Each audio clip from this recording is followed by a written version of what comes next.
Olá, sejam todos, pela primeira vez em 2023, bem-vindos ao C-Pop, o podcast de cultura pop do Correio do Povo.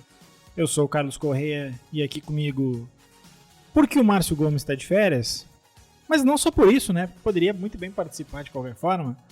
A nossa editora, que dessa vez está na frente dos microfones, Mariana Neck. E aí, Mari, tudo bom? Olá, tudo bem? Tentando aí levantar essa coroa do Márcio Gomes, deixou cair, peguei, não caiu no chão, não está... Como é que é aquela história da princesa não abaixa a cabeça? Num certo programa que está voltando, né? Levanta a coroa... Levanta a cabeça para não cair a coroa. Alguma coisa assim. Levanta a coroa para não cair a cabeça. Claro que também, é isso. Mas enfim. A gente vai falar, nessa volta do C-Pop, de dois filmes. No primeiro bloco, a gente vai falar de I Wanna Dance With Somebody, que é a cinebiografia da Whitney Houston. E no segundo bloco, a gente vai falar de The Fabelmans, que é um novo filme de ninguém mais, ninguém menos que Steven Spielberg. Então, sem mais delongas, porque o programa não pode ser muito rápido, muito longo, aliás, porque a Mari tá aqui e ela não vai deixar, ela quer editar melhor. Subamos a trilha e vamos lá.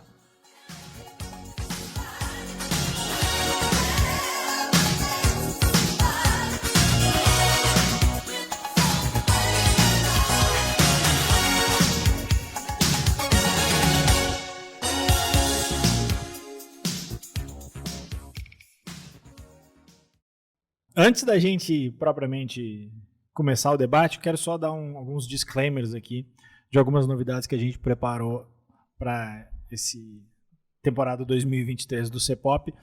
A primeira delas é que dentro do... Não vai ser nada muito longo, mas assim, antes de cada filme, a gente vai dar um contexto assim, do diretor e se precisar de elenco, assim, só para situar o pessoal, para não sair assim, falando do filme ela louca. E outra coisa que aí talvez seja mais importante é que a partir de agora, em todos os programas, a gente vai ter um aviso sonoro quando a gente for falar de spoilers, que é para facilitar a vida do ouvinte, assim, para ninguém ser pego de surpresa, quem é spoiler fóbico, que nem eu, assim, para não ser pego de surpresa, tipo, tava ali lavando a louça, não prestou muita atenção a alguma coisa que a gente falou, quando viu a gente já tava falando no final do filme. Então a partir de agora a gente vai ter um aviso sonoro marcando isso. Vamos também para a parte dos agradecimentos aqui. Primeiro, para o nosso Matheus Santos, que fez as novas artes do C-Pop, que o pessoal pode conferir tanto no YouTube quanto no nosso Instagram. E também agradecer a Espaço Z, que nos proporcionou aí as cabines tanto do filme da Whitney Houston, Wanna Dance With Somebody, quanto do Fabelmans. Essa semana só título em inglês. Mari. Acho que é Os Fabelmans. A história, não? É subtítulo. Tá. A gente deixa passar, então. Eu meio que ignoro. Mas vamos lá. Vamos primeiro falar, então, do I Wanna Dance With Somebody, que é o nome de uma música, né? Falar um pouco, bem rápido, assim, só citar a diretora e a atriz principal, né? Que talvez o pessoal não conheça tanto assim. A diretora é a Casey Lemons. Ela é uma americana. Ela... Como atriz, ela tem uma filmografia também já bem grandinha. Inclusive, ela está no Silêncio dos Inocentes, aquele clássico lá do Anthony Hopkins com a Jodie Foster. Como diretora, ela também está aí desde 94 ou 97. Acho que é 97 o primeiro longa dela. Deixa eu dar uma conferida. Amores Divididos, é um filme de 97. Tem bastante coisa de lá para cá. Quer dizer, bastante. Deixa eu ver aqui.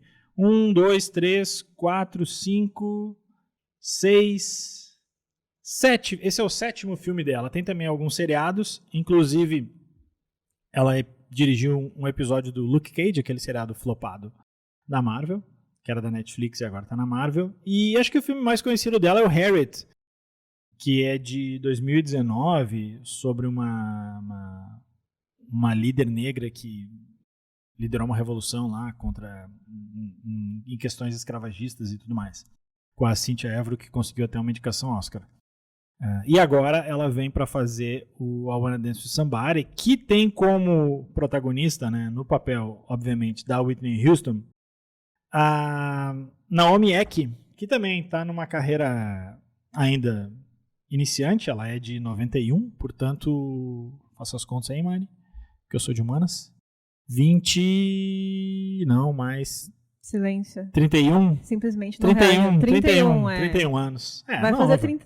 Nova. Não sei. Ela é de 91. Beleza. Ela é de isso 91. Aí, isso aí.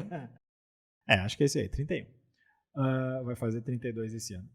É uma atriz que também tem uma carreira relativamente nova. Ela tem algumas participações aí em coisas grandes, como o Ascensão Skywalker, né, o Star Wars, aquele que a galera não curte muito.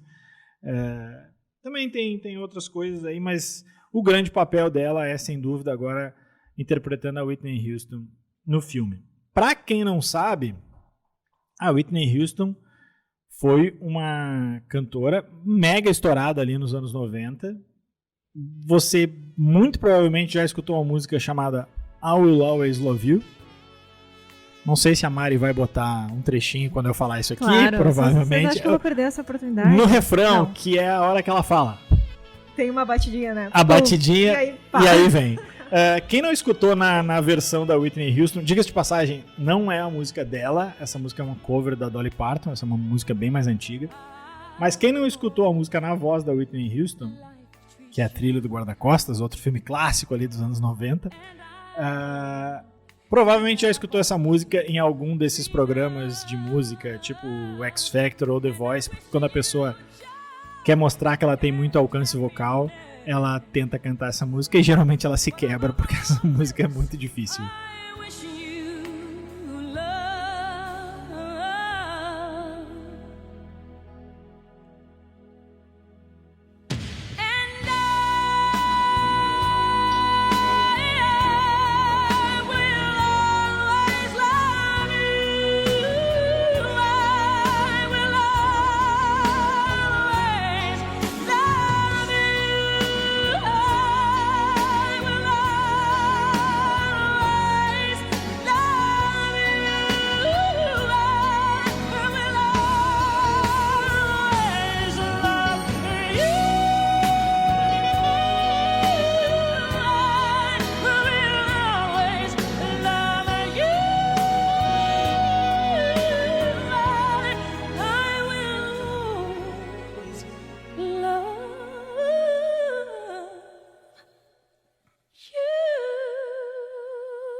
Enfim, a Whitney Houston atingiu seu ápice ali pelos anos 90, depois teve muitos problemas com drogas, foi para reabilitação, voltou, nunca mais conseguiu cantar como antes, porque, enfim, né, o uso de drogas e cigarro acabaram um pouco com a voz dela, não conseguiu mais ter aquele alcance vocal de antes. Tem um casamento conturbado aí também com o Bobby Brown, que era um cantor de rap. E faleceu em 2012, em função justamente desse envolvimento com drogas. Ela teve um acidente ligado a isso. A filha dela também, bem mais tarde, também faleceu em condições que não sabe se foi suicídio ou não. Ela foi encontrada na banheira, desacordada, foi levada para o hospital, até os caras tentaram alguns dias, mas a menina também faleceu com 22 anos, a Whitney Houston faleceu com 48, mas vamos falar do filme. Mari, vai lá. Bom, vamos lá. Esse filme chega na mesma leva aí de vários filmes que estão retratando aí artistas, né, bandas, coisas de cinebiografia. E aí escolheram a Whitney Houston, que tem uma história muito interessante, assim, né, no sentido de cultura pop, assim, né? Ela tem todo esse arco de uma estrela nasce, atinge o seu ápice, depois cai né, vai caindo e caindo e caindo. A coisa do artista decadente, né, sempre chama muita atenção. Eu sou muito mais jovem, né? Então eu não peguei muito essa época da Whitney Houston no seu ápice. Meu imaginário, eu sabia que ela era uma grande cantora, tinha feitos incríveis e conquistado muitas coisas, mas assim, era uma artista muito distante, assim, para mim, tanto no sentido de proximidade quanto de ouvir, assim, né? Não parei muito para ouvir as coisas dela, então para mim foi bem novo descobrir várias coisas dela, assim, tem várias coisinhas que eu não sabia. Mas, no geral, é um filme bem ok, assim. Não me emocionou em nenhum momento, não me surpreendeu em nenhum momento, não causou muitas reações em minha pessoa. Talvez reações ruins, assim, tipo... de ser um filme meio assim, né? Posso ir? Pode, tá permitido. Vamos lá. Não, eu concordo com o mé da Mari e eu acho engraçado que o cartaz do filme, e acho que no trailer diz, do mesmo roteirista de Bohemian Rhapsody. Como se fosse algo bom. Eu acho... A gente até pode discutir essa questão de qualidade, que por mais que eu concorde contigo, eu acho que é subjetivo. Mas assim, se não tivesse escrito no cartaz isso, mesmo assim tu saberia. Com certeza. Porque é a mesma fórmula do Bohemian Rhapsody. E eu acho que esse filme vai ter os mesmos prós e contras do Bohemian Rhapsody. Pra quem não sabe, o Bohemian Rhapsody é o filme do Queen, né? Que fez bastante sucesso aí há poucos anos atrás com o Rami Malek no papel do Freddie Mercury, ganhou o Oscar e tudo mais. Sim. Assim como aquele filme, ele é um filme agradável, não sei se é agradável, ele é fácil de assistir.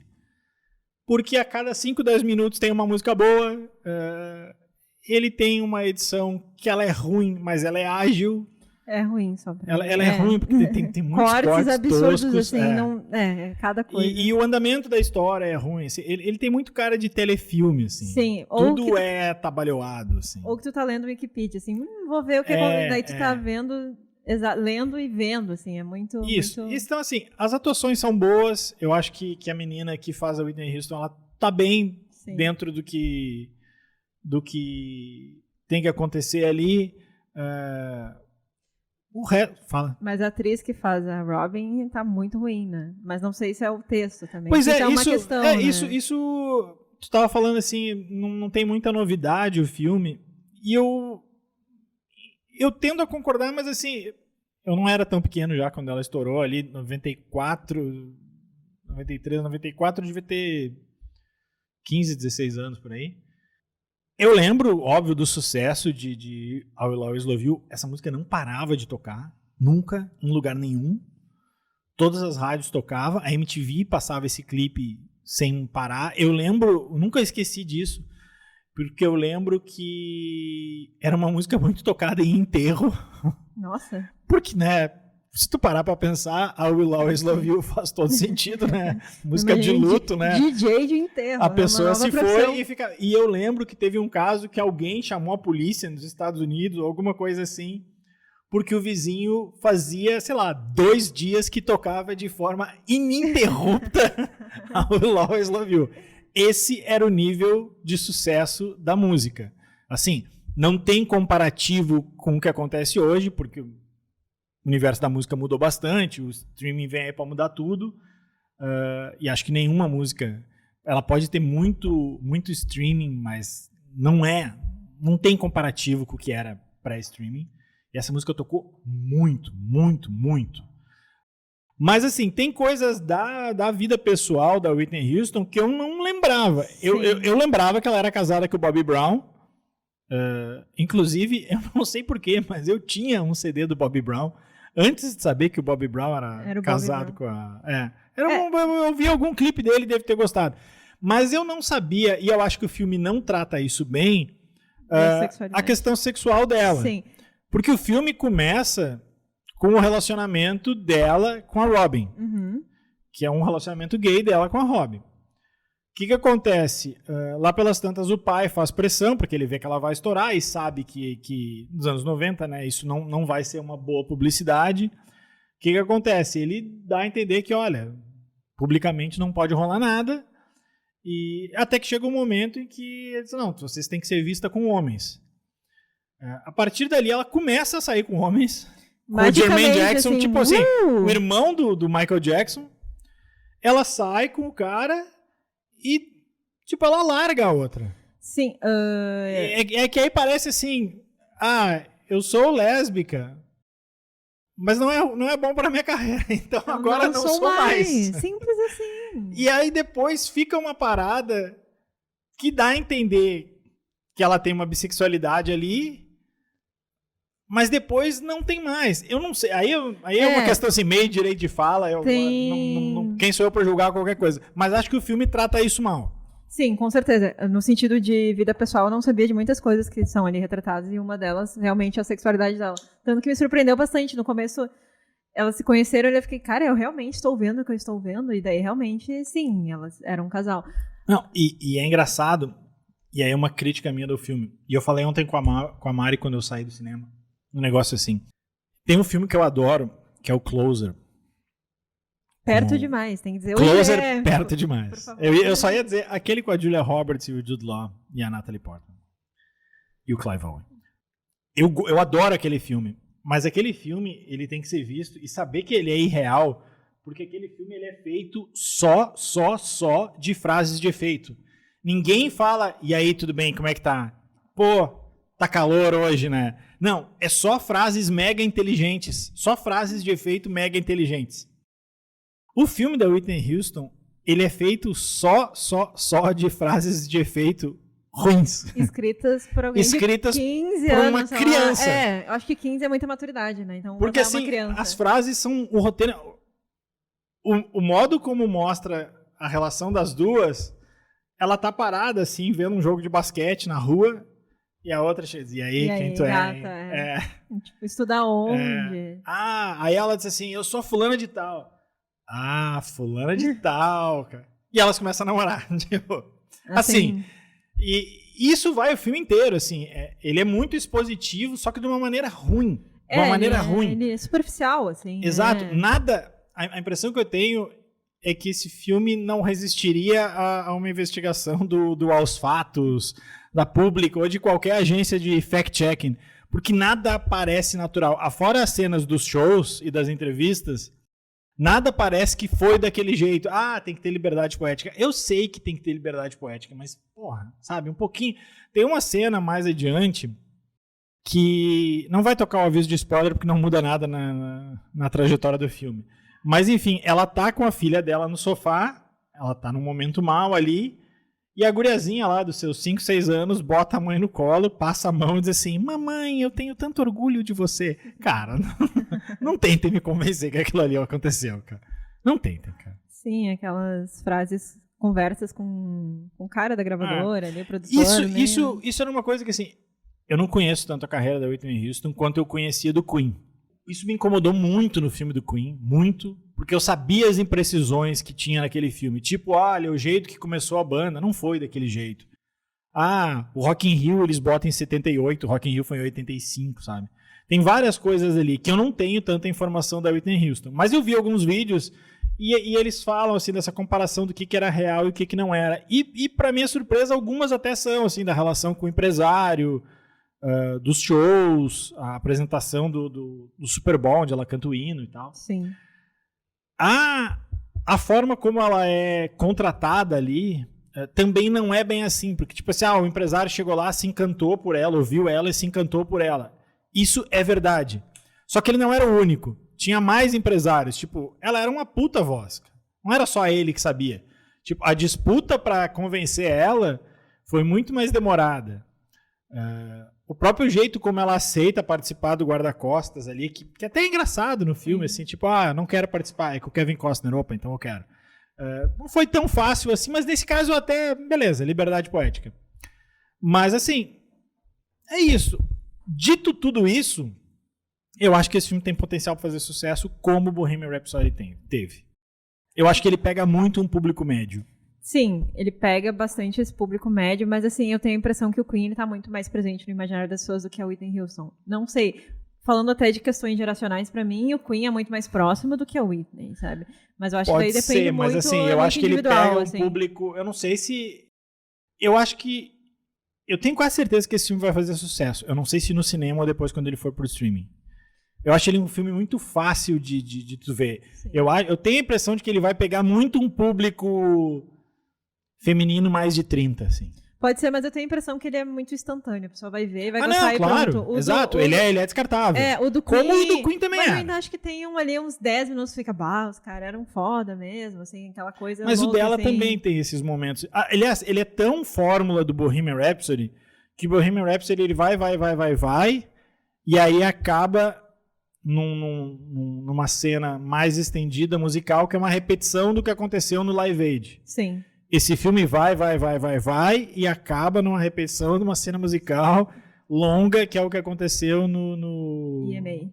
Não era no American Awards. Era... EMA. American Music Awards. Achei que confundi com o VMA, né, cara da MTV. EMA. No EMA. Cara, parece uma fórmula, assim. Não, total, assim, tanto que nem tu falou, né, no começo, de que se não tivesse ali no cartaz escrito que era dos mesmos... Tava ali. Ele estava ali. Tava ali. Assim, o menino disse, mas tá muito parecido, vai procurar, então, tá explicado. Mas a gente já pode entrar pros spoilers? Não? Tem coisas aí. Vamos lá. Toca um aviso de spoiler aí por via das dúvidas.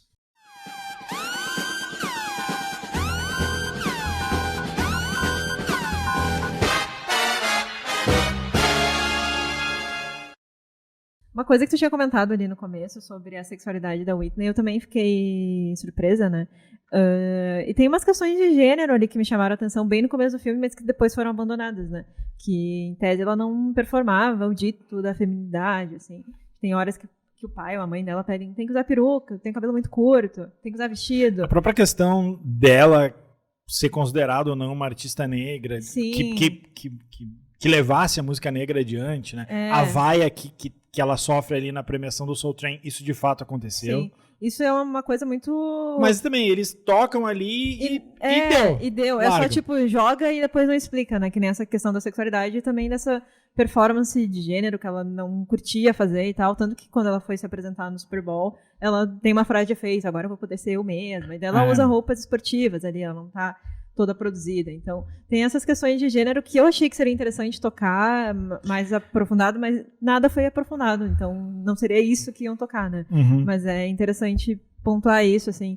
E a questão do relacionamento com a Robin é bem solto, assim, tu não consegue entender, assim. É muito cara de telefilme, né? Porque daí ela tem um relacionamento, um casamento que vai e volta, vai e volta, vai e volta. E a Robin sempre lá. É tosco, né? É maltratado, assim, mas enfim. O que mais que eu ia falar sobre... Pense mais. Esse filme ele tem que ficar pensando pra ter o que falar, né? Mas as cenas de música que ela cantando uma coisa né? interessante pra falar é o seguinte, assim como no Bohemian, as músicas aqui são dubladas. E é muito óbvio, né? Em alguns momentos eu até fui enrolado. Assim, o que eu li é que 95% das cenas da voz dela são dubladas. Eu acho, nesse caso, compreensível. Sim, óbvio, tanto no caso do Bohemian, porque era o Freddie Mercury, como aqui é o Whitney Houston, porque não vai ter ninguém que alcance as mesmas notas. Não, jamais, né? Tipo assim, o que ela fazia... Assim, tem uma cena, essa quando ela tá se preparando para a premiação do American Music Awards... assim, ela já alcançava notas altas. E aí o diretor artístico dela lá bola um plano, bola uma apresentação em que ela tem pouco tempo para respirar, que isso para cantora é difícil, e o cara muda de tom no meio da música. Aumenta o tom. Isso é dificílimo. E ela faz assim, cara. E, cara, tu imagina, pra Whitney Houston era difícil, tu imagina qualquer pessoa fazer isso. Sim. Então, assim, eu acho plausível que seja. É diferente, por exemplo, do Rocketman lá, que o menino cantou as músicas do Elton John, porque são bem mais fáceis de cantar. Posso até achar que são melhores que as músicas do Whitney Houston, é outra questão. Mas é mais fácil. E questão de sucesso, eu até tava vendo aqui, dando uma olhada no Spotify. Vou pegar a Ídola Mora aqui sim, do Correio do Povo. Né, de parte do Correio do Povo. A Taylor Swift tem 81 milhões de ouvintes, a Whitney Houston tem 26. É bem baixo. É bem baixo, mas assim, não sei se eu não me surpreendi positivamente, assim, até. O Queen tem 50. Mas não sei se eu não achei que fosse ter menos até. Não sei, é bom que a gente vai Beyoncé poder... tem 49. Poder acompanhar agora se vai ter um boom, assim, se vai rolar um... Eu não acho que vai ter um revival dela. Não, eu também acho que não. Os Beatles têm 26. Os Beatles. Eu acho que é uma questão geracional. É, total, e sim, é porque tem várias questões. Para isso, vocês precisam ouvir... Fita Expressa. Exatamente, outro podcast da casa de música, Fita Expressa. A gente discute sobre streaming, eventualmente, em todos os nossos programas, então tem que ouvir todos os episódios. É verdade. Acho que podemos encerrar de Dance with Somebody, ou tu quer... Não, acho que não tem nada a declarar mais. A gente já falou que é um filme muito mediano. Mas assim, eu acho mediano, mas eu acho que vale a pena ser visto. Assim, tá de boa nas férias. Tá de boa nas férias. Não quero pensar, não quero reagir. Quer dar uma relaxada ali? Ok. 2 horinhas e 20 que passam rapidinho. Mas assim. tem o lance de que ele fica muito atrás de outras cinematografias atuais e é isso, a gente fica no aguardo de outros artistas, outras bandas que tenham cinebiografias. E eu vou ter que perguntar, dando uma de host. Já sabe a pergunta. Quem tu gostaria? Quem renderia? Não, quem tu gostaria? Porque render é outra história. Ah, cara, não sei. Tem que ser alguém que... Putz, não sei, cara. Tenderia a falar do Lennon, mas, cara, não dá pra condensar a carreira do Lennon em 2 horas e meia, cara. Inclusive, eu acho que esses filmes dariam melhor em série, né? Porque uma coisa mas aí também é meio too much, cara. Não sei. Talvez, de novo, eu vou cair no mesmo exemplo que eu caio sempre aqui. E talvez por ter sido uma carreira mais breve. Talvez a Amy, cara, eu acho que se presta pra isso, mas tem muito medo de que façam É um uma área ruim, assim. complexa. Eu saí do cinema, a gente estava conversando sobre isso, eu pensei que daria muito bem com o Velvet Underground, assim. Acho que tem muitas mas a gente já discutiu legais. isso, não daria tanto público. Ele não seria tão pop, mas assim, é só colocar um elenco pop, né? Tem o Bowie também, né? Mas já teve, mas não era... Agora saiu, mas não era autorizado. Era documentário. Meio documentário. E não era autorizado também, né? Não sei. Não, teve um filme documentário, também. Teve um filme que era meio ruim, assim. Cara. Não vi. Não vi nem... sei lá, pra mim qualquer cara do grunge também valia. Não o Kurt Cobain, que já é meio manjado, mas... Chris Cornell, assim. O cara do Alice in Chains lá. o Lane Staley também. Ou mesmo o Scott Weiland lá do... morreu, todo mundo tá morto, né? Cara, por isso que eu digo, guardem o Ed Vedder num quartinho acolchoado. Só falta ele. Ai, que horror. Não. E o Billy Corgan, que também não pode. Batendo na madeira aqui. Mas enfim, é isso. Vamos sair do mundinho da Whitney Houston e ir pro mundinho do Spielberg.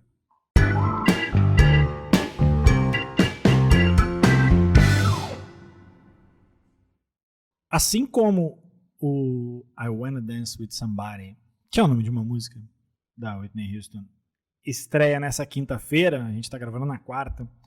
Também no mesmo dia estreia, já estava em pré-estreia antes, mas chega aos cinemas Os Fabelmans, que é o novo filme do Steven Spielberg, diretor. Aqui eu nem preciso falar muito da carreira do Spielberg, porque, né, é o Spielberg. Sim. Então facilita. É um filme autobiográfico, mas não é o Spielberg, tipo, o nome do personagem não é Steven Spielberg. É um filme de memórias do Spielberg. Autoficção, né? Um filme... Tem vários diretores aí agora meio que se revisitando, né? Tem uma levada... Tem vários filmes assim, o... After Sun... Não, mas o After Sun é outro tema, que eu digo assim, o diretor se revisitar. Ah, tá. O After Sun tem uma parada, mas não é tão mais pra trás, assim.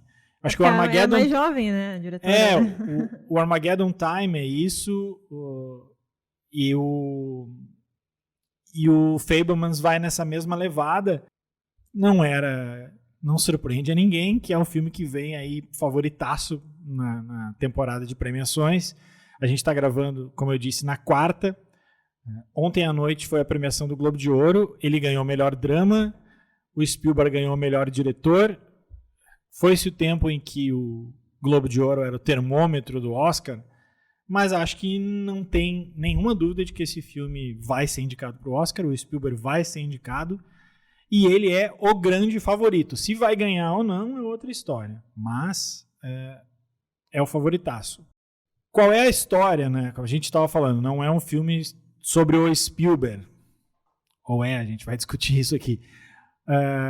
O personagem central, o menino, é o Sam Fabelman, numa família ali nos anos 50, 60, nos Estados Unidos. A mãe é mais ligada às artes, o pai é um cara mais racional, trabalha com computadores e com engenharia elétrica, e surge ali a paixão do menino pelo cinema, né? Desde pequeno, ele começa a fazer filmes muito bons, né, para uma criança. E aí vai dando esse desenvolvimento do menino. É um filme meio coming of age, assim como vários tem aparecido aí. Esse sim a gente vai ter que em algum momento segurar para dar spoilers. Mas antes, sem spoilers, Mariana Neck, qual a sua impressão?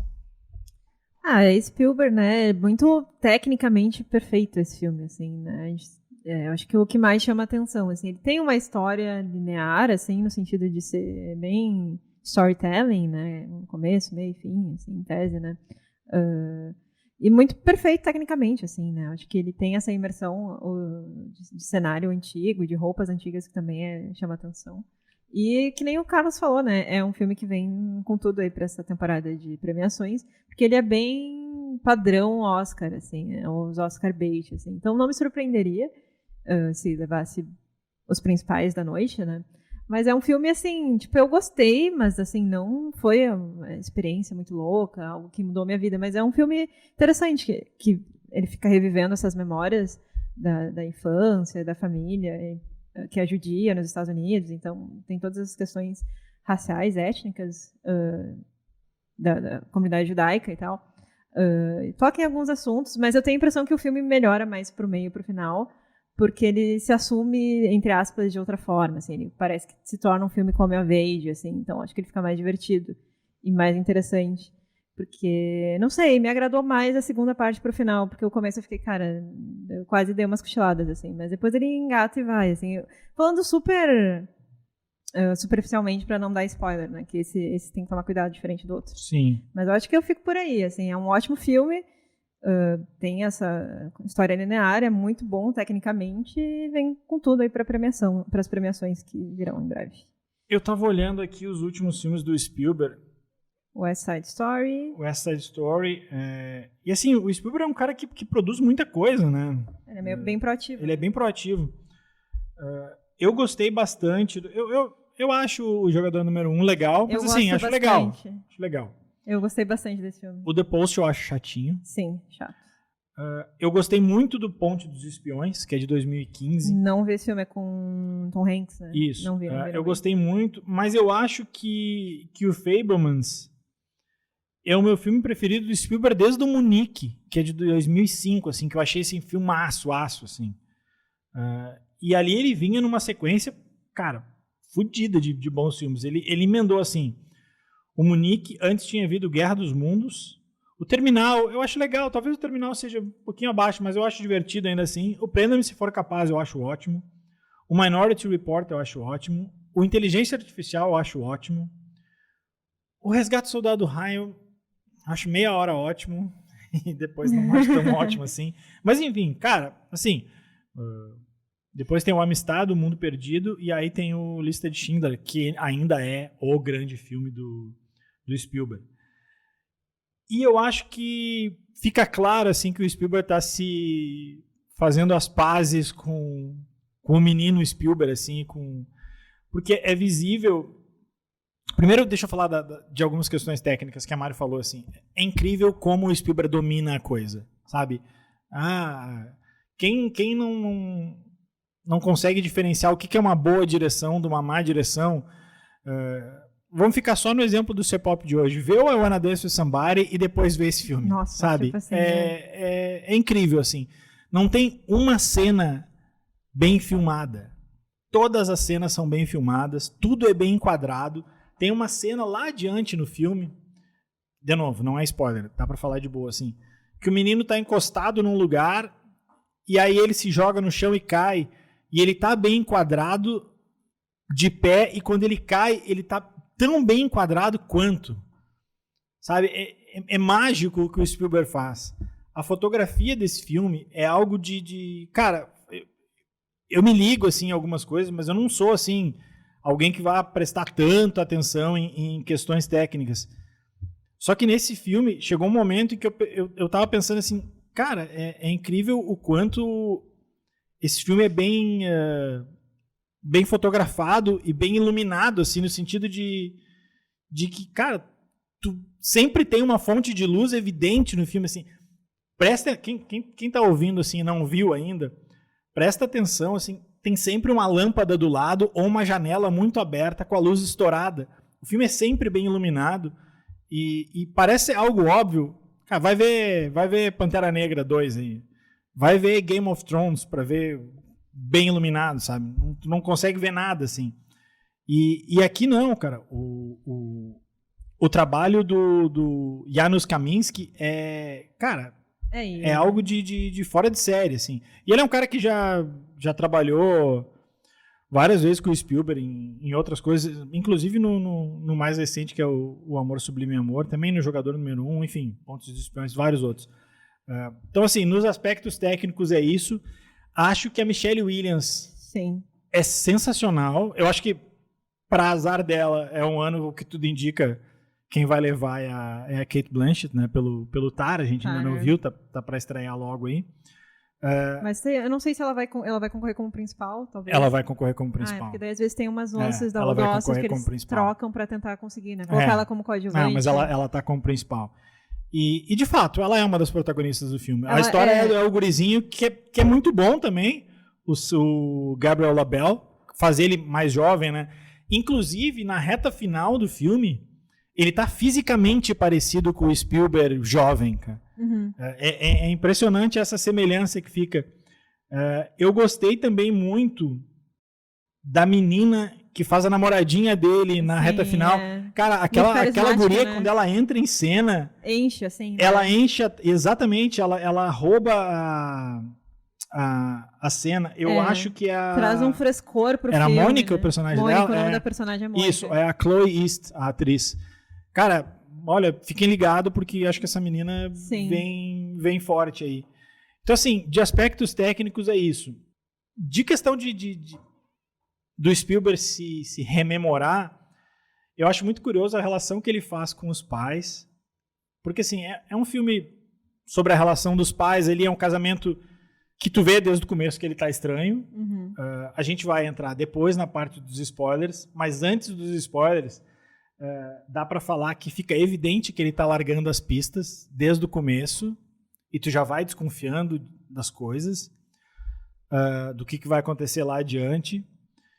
E eu não sei se dá pra falar agora sem os spoilers ou ir mais adiante. Vamos entrar nos spoilers e a gente fala mais à vontade. Então, toquemos o sinal do spoiler e vamos lá.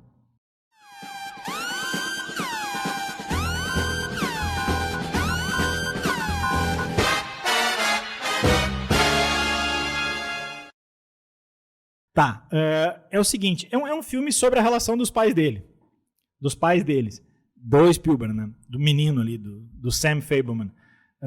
E a relação que vai desembocar num divórcio.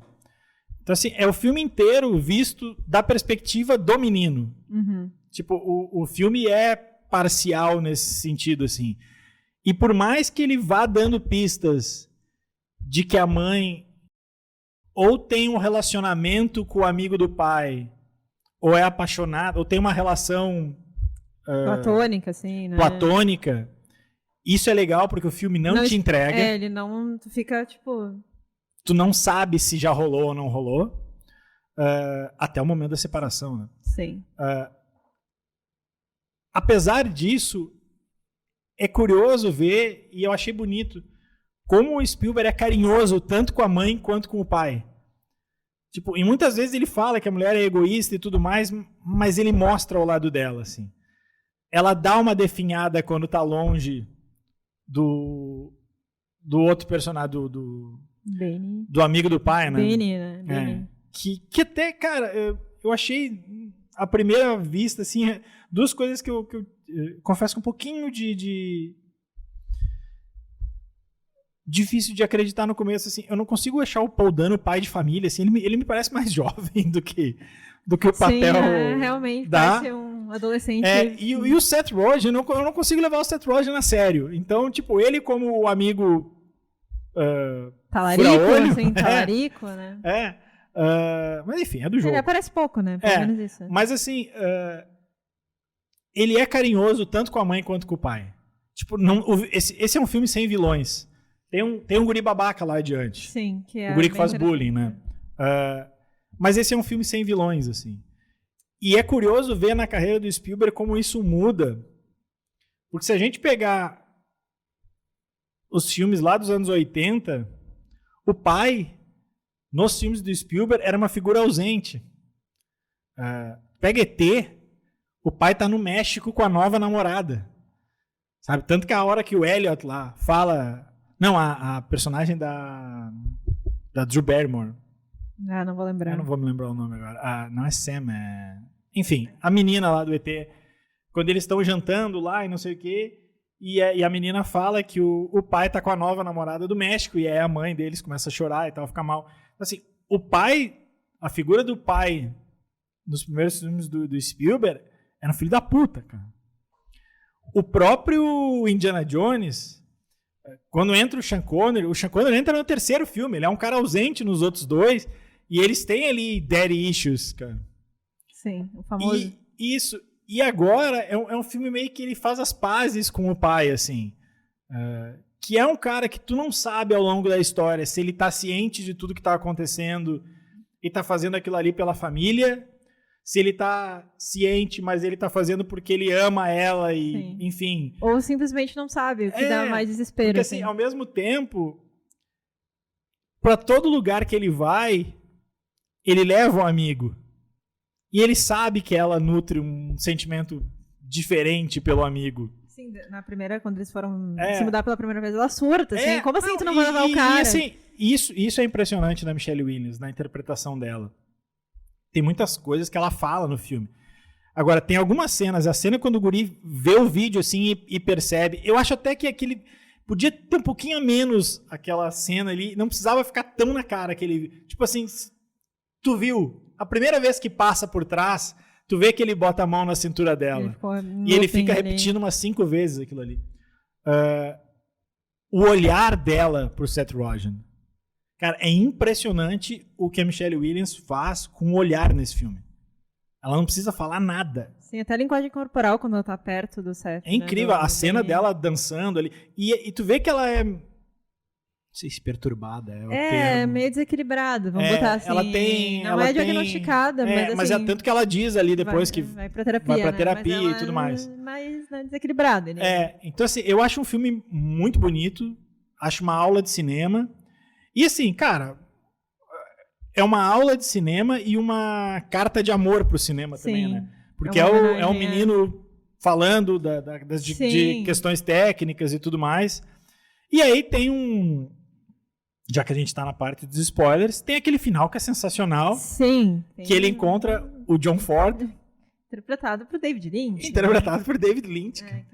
Que ele dá uma pequena aula, assim, como é que se diz? Uma masterclass em 2 frases. Minutos, assim. Que é o seguinte: se o horizonte tá embaixo, é interessante. Se o horizonte tá em cima, é interessante. Se o horizonte tá no meio, é uma merda. E o Spielberg fecha a cena... O último quadro do filme é o horizonte embaixo, quando o horizonte tá perdendo, ele sobe. Cara, é sensacional. Sim, o cara é muito foda. Um ótimo final de filme. Uma coisa que eu percebi bastante agora, porque a gente assistiu há pouco tempo, então a gente tá digerindo esse filme. Há poucas horas, né? É como o Sam, né, o Spielberg, tinha dificuldade, assim, de se comunicar. Então ele sempre usou o cinema, né? Os filmes, na hora quando ele foi confrontar a mãe ali, em relação a uma suposta traição, ele não fala pra ela, tipo, ele só mostra o filme. Ele mostra o filme. Depois ele tem um lance de gravar umas férias ali da escola, um dia que eles têm de lazer na escola, e ele foi, em vez de confrontar os caras que faziam bullying com ele ele ganha o cara com o cinema, fazendo o cara que era o vilão ser o herói da história, e ele traz pro lado dele. E ele não conseguiu lidar bem com o fato dele ser posto como herói, assim. Eu achei essa parte a mais interessante do filme, já é mais pro meio. A cena da menina com Jesus Cristo também é muito boa. Nossa, aquela cena do quarto dela, colocando, tem vários quadros de atores famosos, assim, galãs, e daí Jesus tem o Jesus. Jesus é sexy. A atriz é muito boa, e ela tem o timing da comédia ali, a guria né? É muito boa. Deu pra dar umas gargalhadas ali com ela, assim. Eu fiquei querendo mais dela, assim, sabe? Cara, e assim, é um filme de 2h30 que, de novo, cara, eu achei que passa muito de boa. Assim. A primeira parte eu fiquei meio assim, sonolenta, mas aí depois ele engata, ele vai... Não deixar, antes de terminar, só pra não deixar passar, a primeira cena em que o menino faz o filme, que ele faz o filme ali no Ferrorama, cara, os enquadramentos daquela cena são nada menos do que fantástico, assim, cara. Não é, realmente. Demais, achei demais mesmo esse filme. Mas tipo, tecnicamente perfeito, mas ele é bem tradicional, né? Daí a gente entra em outras questões de que... Sim, é um filme bem tradicional. Eu não acho que eu colocaria ele... Se eu fosse fazer um top 5 de filmes do Spielberg, eu acho que eu continuaria meu top 5 de antes. Intocável, assim. sim. Tem que pensar a ordem lá do Tubarão, do Contatos Imediatos, do ET. O ET pra mim é o primeiro sempre. Eu acho que sim. Pra mim também. Mas enfim, é um filmaço. Não, realmente é uma experiência, assim, pra mim não mudou a minha vida, assim. E vai ser aquele filme que as indicações do Oscar devem sair na semana que vem, né? Eu acho ou que na outra. Melhor filme. Ele é daqueles filmes que ele vai ter 10 pra mais, né? Melhor roteiro, acho que coisas técnicas também. Diga-se de passagem, é roteiro do Spielberg, coisa que há muito tempo não acontecia. Com outro cara. Com outro cara também. Mas eu acho que vai ser isso, assim, melhor filme, melhor diretor, melhor roteiro e algumas coisas técnicas. Eu acho que os dois vão estar indicados, o Paul Dano vai estar indicado. Eu já não sei, será? A Michelle Williams vai estar indicada. E aí depois vai ter fotografia. Figurino, maquiagem, cabelos, aquelas coisas que acho que todas as técnicas vão estar lá. Então... Eu acho assim, tem várias técnicas que ele vai estar lá e não vai ganhar porque tem, enfim, tipo, direção de som. Tipo, esse ano tem Top Gun e Avatar. Sim, são filmes que investem mais nisso. Edição assim. É uma que ele tem boa chance. Pode ser. Se bem que tem muita gente falando no... Aliás, já que eu vou falar agora do Tudo em Todo Lugar ao Mesmo Tempo, que são os dois, até o momento, os dois favoritos pro Oscar. Se bem que ontem o Banshees of Inisherin, né? Acho que é esse o nome, né? Ganhou o prêmio de comédia e aí muda um pouco essa corrida.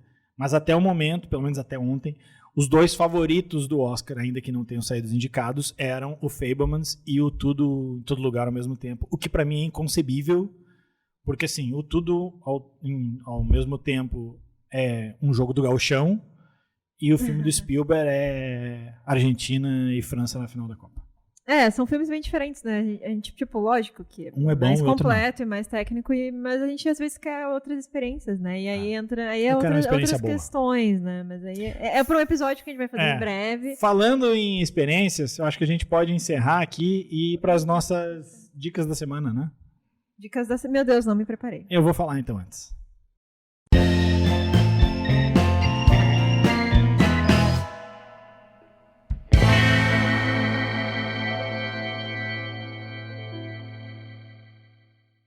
Vamos lá, dicas da semana. A Mari não se preparou, então cabe a mim começar as dicas da semana. Eu vou começar com uma que a gente até ia fazer programa, mas como a gente acabou não fazendo programa ali na virada do ano, eu vou dar como dica aqui e serve aí. Não vou falar tanto, mas enfim. Avatar, Caminho das Águas. Caminho da Água ou Caminho das Águas. Contra tudo e contra todos, cara. Eu não sou nada fã do primeiro. Eu acho ele bem chato, na verdade. E adorei esse segundo, cara. O James Cameron é outro, assim, acaba o ano, né? O Fabelmans já saiu lá no final do ano passado. Mas, assim, nessa virada de ano, os dois diretores foda pra mim no fim, são umas puta velhas de sempre, assim, que é o Spielberg e o James Cameron, cara. Os caras manjam muito. É um filme bonito, bonito, bonito. Tu esquece lá pelas tantas que nada daquilo ali existe. Sabe? Não é aquele filme de efeitos especiais que tu percebe os efeitos visuais e tudo mais. Gostei bastante do Avatar. E só para indicar rápido aqui também, eu gostei muito do Bardo. Tá na Netflix. E acho que era isso. Bom, eu não me preparei para as dicas, mas eu vou dar uma dica, então, de que eu tinha falado que eu queria ver uma cinebiografia do Velvet Underground, então estou aqui, dando minha dica musical e histórica também, porque eles têm histórias muito legais relacionadas aí com a arte, né, o Andy Warhol, que é ouvir Velvet Underground. Eventualmente a gente vai fazer um programa no Fita Expressa, não me canso de fazer jabá para o meu próprio podcast, que eu tenho junto com o Márcio Gomes, importante pontuar, né, volte logo, Márcio Gomes. E é isso, assim, escute Velvet Underground e escute Fita Express. Se o Márcio demorar a voltar, eu vou fazer contigo um sobre grunge. Dá pra fazer, me falaram que ele vai demorar pra voltar. Então tá. Não sei, fica aí a dica, né? Então tá. Agradecendo aí a audiência de todo mundo. Quem é que vai editar esse programa, Anny? Põe pros dois. Nunca se sabe, tu? Aqui a gente não é roleta russa. Quem vai editar...